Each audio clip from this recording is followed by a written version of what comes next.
Hola, ¿qué tal? Bienvenidos a esta emisión nueva de La Última Página, en este tercer ciclo, que este año voy a hacer absolutamente solo porque... Bien, bueno.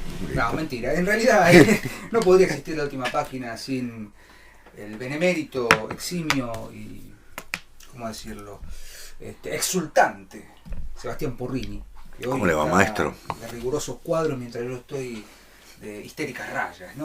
Uy, pero qué interesante la... Estamos en estos calores de comienzos de año que son realmente fulgurantes, por eso hoy yo...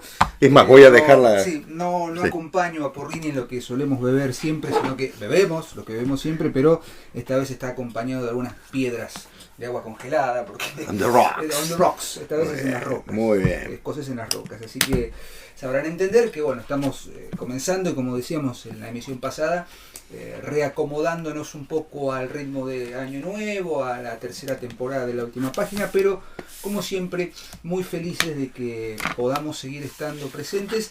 Ya prontamente, seguramente comienzos de marzo, mediados de marzo, vamos a tener, Seba, como hemos charlado, novedades sobre el podcast. Tenemos Exacto. algunas ideas que estamos terminando de cerrar. La idea no es quizás saturar el contenido Exacto. semanalmente, sino por ahí preparar un podcast lo suficientemente extenso como para publicarlo cada 15 días, tal vez.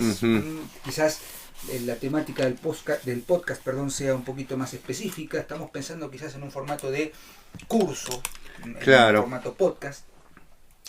Y en función de eso, hoy vamos a abordar un tema que nos han pedido muchísimo, sobre todo hacia finales del año pasado, en el ciclo 2019, y que tiene que ver con una literatura que es realmente magnífica, que es realmente prolífica, imposible de abarcar en 30 minutos, así que vamos a hacer un esfuerzo mancomunado por detenernos en un aspecto que nos interesa y que nos caracteriza, pero sin por ello dejar de lado otras cuestiones que hacen Totalmente. a esta enorme literatura, que es, como bien dice la descripción, una aproximación a la literatura rusa, ¿sí? Este programa está dedicado especialmente a nuestro querido colega, amigo, compañero de letras Fulvio Franchi, que es... Me da un poco de miedo hablar de esto. Sí, porque Fulvio, si estás viendo este programa, te pedimos por favor que nos disculpes por la barbaridad que vamos a decir, o las barbaridades que vamos a decir, y que no nos mandes al gulag, por favor, porque estamos tratando de hacer lo mejor para nuestra teleaudiencia. Qué palabra horrible, teleaudiencia. No, claro, no. Para nuestros suscriptores, televidentes, telescuchas. Así que bueno, Fulvio Franchi, les decimos, es un eximio traductor de la lengua rusa, profesor en letras, egresado de la Universidad de Buenos Aires, ha trabajado, creo que todavía sigue trabajando en la Cátedra de Literaturas Eslavas, pero además es un querido amigo, lo hemos conocido en el ámbito del Mariano Acosta y hemos entablado una muy querida amistad, y gracias a él tenemos algunos textos que vamos a mencionar hoy que son prácticamente desconocidos. Fulvio es un respetadísimo traductor del ruso al castellano, ha estado en Rusia y demás, bueno, así que este programa va dedicado a la sabiduría de don Fulvio Franchi. Pero bueno, vayamos al tema de la literatura rusa y vamos a hacer una aclaración. Voy a permitirme, Seba, tomarme unos minutos para hacer una aclaración importante. Bien, lo voy a escuchar entonces. Me voy a acomodar y... Tampoco voy a decir algo magnífico, ¿no? Nos han pedido, y eso obviamente lo hemos tenido en cuenta, que habláramos de los clásicos de la literatura rusa. ¿No? Nos han nombrado a Fyodor Dostoyevsky, lo vamos a hacer. León Tolstoy, Turgenev, a Nikolai Gogol, Goncharov, el otro que me está faltando, Alexander Pushkin, Chekhov, ¿no? Que son obviamente los artífices de lo que podríamos llamar la literatura rusa canónica. Pero cuando nosotros nos abocamos a la literatura rusa, tenemos que pensar que hay grandes periodos, sobre todo por dos razones. Primero, porque Rusia es inasible como nación, como patria literaria es inasible. Tenemos, como en todas las grandes literaturas tradicionales o de Europa, orígenes en la Edad Antigua, en la Edad Media, orígenes en poemas épicos de tradición oral y tal, pero también tenemos un gran caudal de literatura en el siglo XVIII, y fundamentalmente en lo que se conoce como el siglo de oro de la literatura rusa, que es el siglo XIX. Muy marcado por el romanticismo, sobre todo por Pushkin. Traducido por Fulvio. Traducido por Fulvio Franchi. Exactamente. Y ya hacia la segunda mitad del siglo XIX tenemos a los grandes prosistas, a los grandes novelistas, ¿no? Qué maravilla. Dostoyevsky, Tolstoy, bueno, por nombrar algunos títulos. Exactamente. ¿No? Los hermanos Karamazov, Los demonios. Los demonios, Crimen y Castigo. Está faltando esto, Crimen y Castigo. Con Guerra y Paz. Raskolnikov, Claro. ¿no? Ana Karenina. Ana Karenina, la sonata Kreutzer de Tolstoy y demás. El idiota, ¿te acordás? El idiota El jugador. El jugador. Noches Blancas. Bueno, una cantidad de títulos que si nosotros hubiésemos hecho un programa dedicado solamente a esto nos quedaríamos muy cortos. Sí. O sea, o tendríamos que elegir hablar de Tolstoy o de Dostoyevsky ¿Qué es lo que o vamos de a hacer? Turgenev. Lo haremos progresivamente, pero queríamos empezar este programa con una mirada un poquito más desde otro lugar. Y acá viene la segunda pata que me gustaría mencionar. Hemos dicho que la extensión de Rusia hace que sea casi inasible hablar de periodos determinados. Pero indefectiblemente cuando hablamos de Rusia tenemos que pensar que sobre todo en la primera mitad del siglo XX y bien entrado el siglo XX, hasta la década del 80, Rusia vivió un proceso histórico, cultural, político, económico que es innegable para toda la historia de la humanidad. Impresionante. Que fue la Revolución Soviética. Exactamente. ¿No? De 1917 hasta, bueno, tuvo 1990, digamos. 1990, hasta Claro. la década del 90, lo que conocemos como Rusia no era tal, era Claro. la Unión de Repúblicas Socialistas Soviéticas, el régimen. Y bueno, no vamos a hacer aquí historia, aunque sería necesaria una clase de historia para entender cuáles son los fenómenos coyunturales que llevan a que sucediera eso en Rusia, ¿no? Sobre todo un hecho fundamental que va a marcar la literatura también, que es el quiebre del zarismo, ¿no? Se quiebra el zarismo, los bolcheviques asumen el poder, la revolución del proletariado, y la enorme cantidad de confusiones, tergiversaciones, malversaciones que se han hecho con el concepto de socialismo, marxismo y tal. Pero no me quiero meter en camisa de 11 varas. Vamos directamente a la problemática. ¿Qué pasa con la literatura rusa a partir de la revolución? Claro. ¿No? Y sobre todo, ¿qué pasa con la poesía? Entonces me gustaría, Seba, que hagamos un corte así totalmente transversal y bien a la última página, nos dedicáramos a pensar la literatura rusa desde un momento muy particular que es justamente fines del siglo XIX, principios del siglo XX y el lugar de la poesía. Con Vladimir Mayakovsky, por ejemplo, con Osip Mandelstam, por ejemplo, con Pasternak, cuyo nombre no recuerdo ahora, Boris Pasternak, y una de las autoras que yo he conocido gracias a Fulvio, que es considerada como una de las 4 poetas más importantes de la literatura rusa, que es Marina Tsvetaeva. Posiblemente de la literatura mundial, ¿no? Empieza a ser conocida para nosotros, ¿no? Tsvetaeva es inclasificable, gracias a la literatura es inclasificable, pero además tiene un pulso poético y un pulso prosista y un pulso narrativo que es nunca lo he leído en otra literatura. Por lo menos en lo que podríamos llamar, y acá quizás puedo generar algún tipo de controversia, la figura de la mujer en la literatura. Nos han criticado o nos han observado que no hay mujeres en nuestro programa. Bueno, ha estado Alejandra Pizarnik y tal. Samantha Schweblin, pero es verdad que la gran parte de la producción literaria está dominada, por así decirlo, por escritores varones en cuanto a su producción. Pero es innegable que cuando surge una luz poética como la de Tsvetaeva, hay que detenerse, escuchar y mirar. Así que bueno, vamos a ir por ese trayecto. ¿Qué pasa con la poesía? Y obviamente la poesía tiene un valor significativo muy importante, porque no olvidemos que en Rusia es donde surge la primera, entre comillas, teoría literaria enfocada fuertemente en la poesía. Exactamente. El formalismo. ¿No?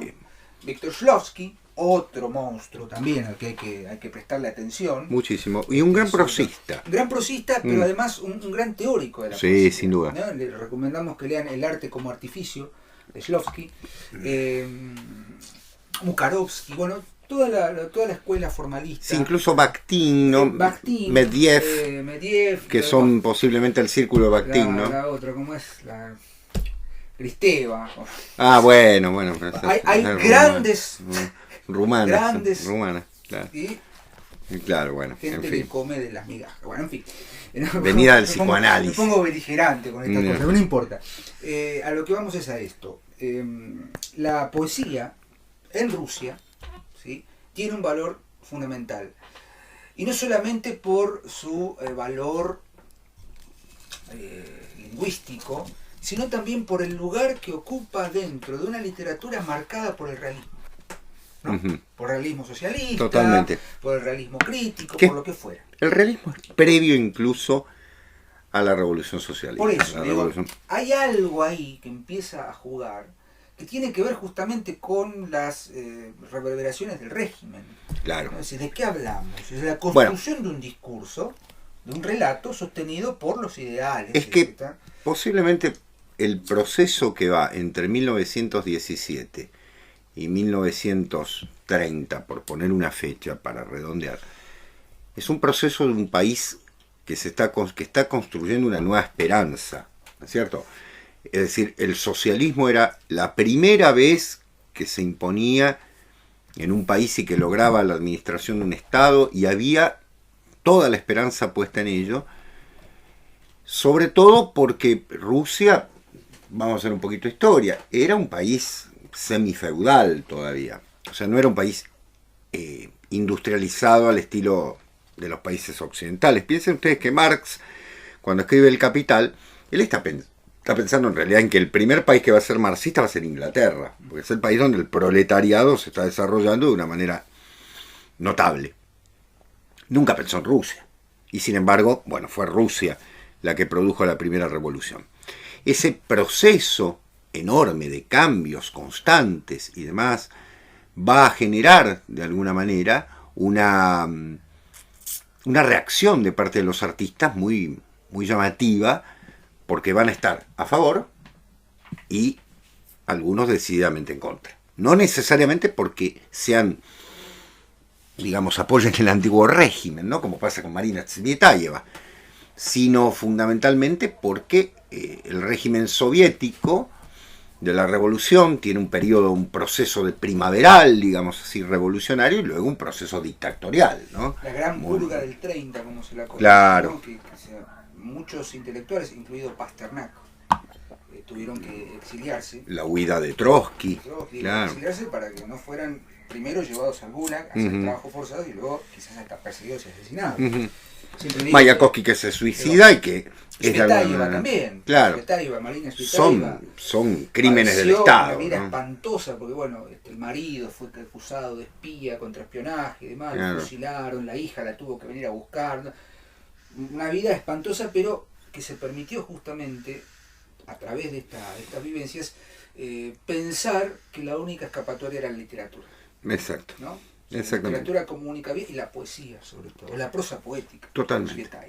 Bueno, digamos, para relacionar un poquito, ¿por qué decíamos que el realismo estaba? Piensen ustedes en Chekhov, o sea, ya había, ¿no?, ese fundamento. Lo que pasa es que en Chekhov hay un realismo, si se me permite el término, un tanto decepcionante, ¿no? Es decir, en Chekhov hay un clima de melancolía muy rusa, de comienzos de siglo, fines del siglo XIX, comienzo del siglo XX, en el que esa sociedad está demostrando que está agonizando, ¿no? Hubo en Rusia una revolución previa a la Revolución de Octubre, que es la Revolución de 1905, que fue un intento de hacerle entender al zar que era necesaria una participación del pueblo en el gobierno. En ese momento el zar creo que no lo podía entender, ni tampoco lo podía entender el zar que estaba, que era un incompetente, valga decirlo, ¿no? Pobre San Nicolás II, santo para la Iglesia Ortodoxa rusa, que fue víctima, ¿no? También no lo podía entender, era una persona de cortas miras. Sin lugar a dudas, su padre, Alejandro III, hubiese tenido otra respuesta. Pero bueno, era el que estaba al frente del Estado. O sea, siempre estaban en un momento de crisis al frente del Estado. En estos momentos, parece los menos capaces, ¿no? Luis XVI, Nicolás II. Y en ese sentido, el realismo empezaba a demostrar lo que estaba pasando en una Rusia notable.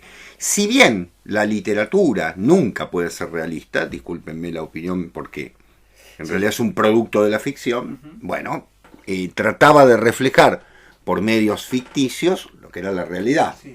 Sí, sobre el realismo y demás, deberíamos hacer algún programa particular. Porque totalmente. Yo muy livianamente dije, bueno, dominada por el realismo, pero tenemos que entender que en literatura el concepto de realismo se refiere más bien a un modo, a una estética. A un imponer la ciencia a la literatura, ¿no? En cierto modo. Como reacción también propia de una época. Exactamente. La modernidad siempre ahí presente. Bueno, si te parece vamos a los autores. Porque si no vamos a... Muy bien, yo brevemente voy a hablar de Mayakovsky. Mayakovsky es llamado el poeta de la revolución, justamente. Ahora, valga decir, y lo he hablado con Fulvio esto directamente, la traducción de Mayakovsky es imposible. Quiero decir imposible y ustedes me dirán, bueno, yo tengo sobre la mesa un libro con poesía lírica de Mayakovsky, traducido por Irina Bogdachevsky, que es la gran traductora de todos estos textos, junto con Fulvio, ¿no? Y con Laura String, que es generalmente una de las grandes promotoras de la literatura rusa en la Argentina. Vaya nuestro homenaje para ellos que hacen una tarea notable. Es intraducible en este sentido. Mayakovsky es no solo un productor de neologismos, sino de una destrucción de la sintaxis tradicional rusa. O sea, la poesía de Mayakovsky de por sí, al traducirla, es inevitable hacer poesía otra vez. ¿Sí? Eso puede ser un don, en algún sentido, si lo tomamos en el sentido de la creación, ¿no? Porque quien traduce es un nuevo creador. En sí. Vladimir Mayakovsky terminó suicidándose, a pesar de haber apoyado enormemente a la Revolución Rusa, y valga decirlo, se suicida y, bueno, se habla obviamente de la imposibilidad del mundo poético de desarrollarse en la realidad. Lo cierto es que se suicida en 1930, 31, y en ese momento está viniendo toda esa purga, o sea, venían por él también, ¿no? Es decir, el hombre que había apoyado la revolución termina siendo parte de ella. Las historias se repiten, ¿no? Robespierre, Danton fueron también carne de la no de cañón, sino de la guillotina. Pasternak pasó lo mismo. Claro, exactamente. Pasternak, ¿no? O Pasternak. Mi ruso por lo menos. No, el mío es inexistente. ¿Cómo es la poesía de Mayakovsky? ¿Y dónde la podemos incorporar? Bueno, porque ustedes me dirán, ¿cómo hacemos para leer esto? Alguien ha dicho que la poesía de Mayakovsky se relaciona con el futurismo. Bueno, digamos que sí. Si tomamos al futurismo como ese movimiento que Marinetti inicia en Italia hacia 1909, que es una de las grandes vanguardias, la primera para muchos, en el que se intenta incorporar el mundo moderno tecnológico, el despertar de la máquina como elemento de belleza, ¿sí? Así como lo decimos, el arte es el reflejo de la tecnología, o si se quiere la tecnología es lo más artístico. De hecho, Marinetti decía que no había mayor poema que un automóvil, ¿no es cierto? Podemos decir que Mayakovsky entra en ese campo, pero yo creo que lo excede. Lo excede ¿por qué? Primero porque es un ruso. Y en ese sentido, al ser un ruso, la tecnología no está del todo desarrollada. Si bien el Imperio Ruso tenía ferrocarriles, había industria, tampoco se piense que era Uganda, ¿no? Claro, era un imperio, había un desarrollo, había una clase proletaria que también iba a formarse, todavía la gran industria, al estilo capitalista, no se había desarrollado. Pero esa impronta de la tecnología es tomada por Mayakovsky, ¿para qué? Para generar una poesía que es absolutamente no solo arrítmica, sino contrasintáctica en lo tradicional, y que tiende a generar un lenguaje particular, muy difícil de traducir. Es un lenguaje propio, que se nombra a sí mismo incluso en los poemas, y que tiene por particularidad el hecho de que Mayakovsky pensaba la poesía como un elemento de cambio social. Ahí está, ¿no es cierto?, su compromiso. Yo no voy a leer ninguno de los poemas porque son extensos, pero los invito a leer. Tenemos en Argentina una hermosísima traducción a cargo de Blati, Ríos y Violeta, que es una editorial argentina con la obra La poesía lírica de Mayakovsky. Hay otras, pero en este caso está traducida por Irina Bogdachevsky, que es una gran traductora, se los recomiendo, porque ella es rusa natal, digamos así, nativa. Y en este sentido, siempre el lenguaje natural, el lenguaje propio, es muy importante. Lo interesante de ver es que es una poesía, ustedes me van a permitir el desliz que voy a mandarme, es una poesía que está dentro de la vanguardia, porque tiene mucho de dibujo. Es decir, es muy importante la edición, en el sentido de que el texto está recortado de una manera muy particular, no se respetan los versos, hay palabras escritas en vertical, incluso versos enteros escritos en vertical, que dan la idea de algo que es la poesía propagandística de la Revolución Rusa.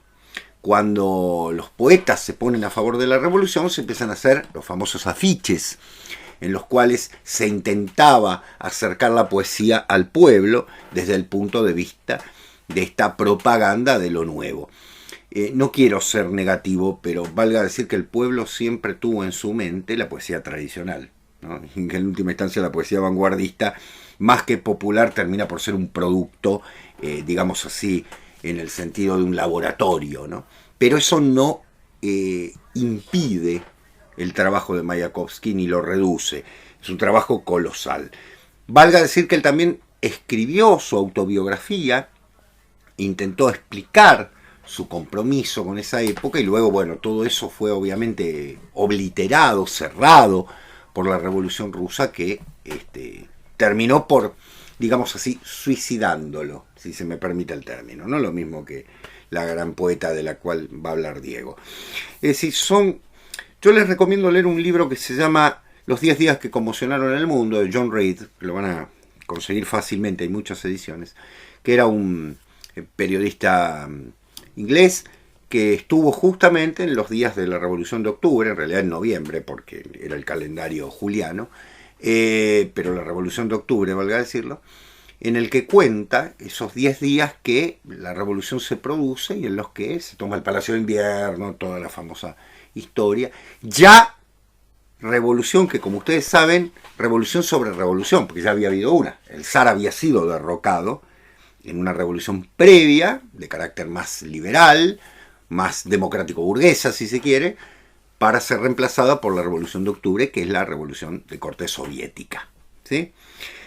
La poesía de Mayakovsky, valga decirlo, mereció el comentario de los grandes formalistas rusos. Shklovsky tiene grandes títulos sobre la poesía de Mayakovsky, pero obviamente todos estos hombres, hacia los años 20 y mucho más en los 30, tuvieron que huir de la Rusia soviética. Con respecto a Mayakovsky, Marina Tsvetaeva, como se pronuncia, dice que su libro, titulado Un aguacero de luz, un comentario a la poesía de Boris Pasternak, dice: este libro es para las almas lo que Mayakovsky es para los cuerpos, descarga en la acción. Este libro no solo es curativo, como aquellas somníferas hierbas suyas, sino milagroso. Así declara Tsvetaeva su arte poética.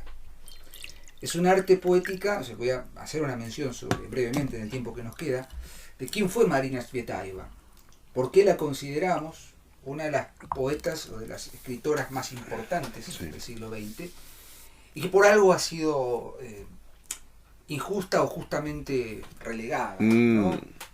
Parece ser que cuando uno habla de grandes poetas surgen nombres, qué sé yo, brasileños, portugueses, qué sé yo. Claro. Parece que descubrieron la pólvora, y no es así, porque previamente, entre 1892 y 1941, 49 años de vida que tuvo esta mujer, que vivió de todo, que vivió el exilio, vivió la muerte por fusilamiento de su marido, una relación muy complicada con los hijos, con la hija sobre todo. Bueno, no voy a detenerme aquí en cuestiones biográficas, pero en Tsvetaeva tenemos la esencia del poeta. Lo voy a resumir en la siguiente cita. Si me permiten, yo sí voy a leer porque esto es breve y vale la pena leerlo. Dice Tsvetaeva en un ensayo: el arte es el último átomo de la resistencia de los elementos para su propia gloria. Mientras seas poeta, para ti no habrá muerte en los elementos, ya que todo te devuelve al elemento de los elementos, la palabra. Tsvetaeva escribió un libro que tengo aquí en mi mano, que en realidad es una suerte de compilación, ¿no? De varios textos de ella, que se llama Retratos, también traducidos por Irina Bodgachevsky y por Fulvio Franchi, por eso va dedicado a este programa. Este libro fue regalado por él, nos fue regalado por él. Hizo una compilación, una antología de las distintas semblanzas que Tsvetaeva hace de grandes poetas de la literatura rusa, sobre todo de Pasternak y de otros. A ver, estoy pensando acá, Balmont, Brusov, Valery Brusov, o sea, grandes poetas que son desconocidos para nosotros, pero que son recuperados por Tsvetaeva con un solo objetivo: recuperar el pulso de la palabra. Si nosotros tuviéramos que encolumnar a Tsvetaeva dentro de algún movimiento literario, fracasaríamos, gracias a Dios, porque no puede ser catalogada dentro de ningún movimiento. Claro. Sí, escribió entre principios del siglo XX y nada más, porque se suicidó, Exacto. En 1941. Conoció a Pasternak, amaba a Heine, amaba a Rilke, los amaba literalmente. Y toda su literatura, toda su obra prosista, su obra poética, se centra en esto, en la recuperación del valor de la palabra como fuerza vital. Y no tanto del estilo, no tanto de la sintaxis, sino del vivir por la palabra. Cuando yo leo a Tsvetaeva, pienso, ¿sabes en qué se va? En el libro del sosiego de Pessoa. Ah, claro. Hay una bueno, es la misma época, ¿no? Están en la misma época. Son contemporáneos. Cuando hablábamos de Pessoa, hablábamos del uno en lo universal. O sea, Pessoa fue la persona, Pessoa, que fue todas las personas a la vez. Tsvetaeva creo que es la poeta que entendió a todos los poetas a la vez. Y sobre Pasternak dice lo siguiente, me permito citarlo. Pasternak es un gran poeta, actualmente el más grande. La mayoría de los existentes han sido, algunos son, pero solo él será. Porque él aún no es como debe ser. Balbuceo, tintineo, gorjeo, todo hacia mañana, el sollozo de un niño, y este niño es el mundo, el sollozo. Pasternak no habla, no tiene tiempo para terminar la frase. Él se desgarra todo, como si su pecho no pudiera contenerlo. No conoce aún nuestras palabras, algo isleño, pueril, paradisíaco, ininteligible y que derriba. A los 3 años es algo acostumbrado y se llama niño. A los 23 años es algo desacostumbrado y se llama poeta. Oh, igualdad, igualdad, ¿a cuántos tuvo que robar el buen Dios hasta la 7ª generación para crear a un solo Pasternak? Olvidado de sí mismo, fuera de sí, a veces se despierta de pronto y entonces, sacando la cabeza por la ventanita, a la vida, en minúscula, pero milagro, en lugar de una iluminada cúpula de 3 años, ¿no es extravagante su gorro de filósofo de Marburgo? Y con voz adormecida, desde sus alturas, del desván hacia el patio interno, a los niños diciéndoles: «¿Qué milenio, queridos, tenemos hoy afuera?». Todo es así en Tsvetaeva. Y lamentablemente, para mí lamentablemente, es una autora poco leída. Yo creo que todo aquel que quiera escribir poesía o ser poeta tendría que recuperar un poco a estos maestros de la literatura. Lo mismo que Osip Mandelstam, ¿no? De quien estamos dejando afuera injustamente. Bueno, ya le vamos a dedicar un... Digo, ¿qué nos pasa con la literatura rusa? Primero que es, como decíamos al principio, inasible.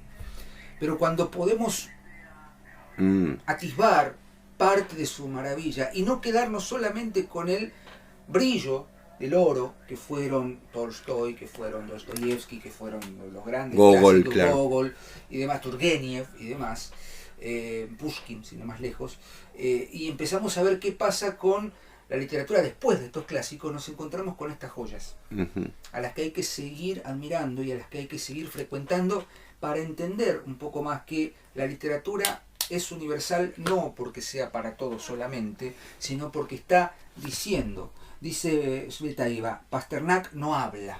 O sea, la poesía no habla, la literatura no habla de nada, porque para hablar estamos nosotros, en todo caso. El habla, como articulación mecánica, es automática. La poesía, siguiendo a nuestro querido Roberto Calazo, la poesía es la que dice. El decir, ¿sí? Y el convertir la acción en el decir, el hacer, de Octavio Paz, es la esencia de la poesía. La poiesis es el hacer, es la creación. Y creo que la literatura rusa nos ha legado eso.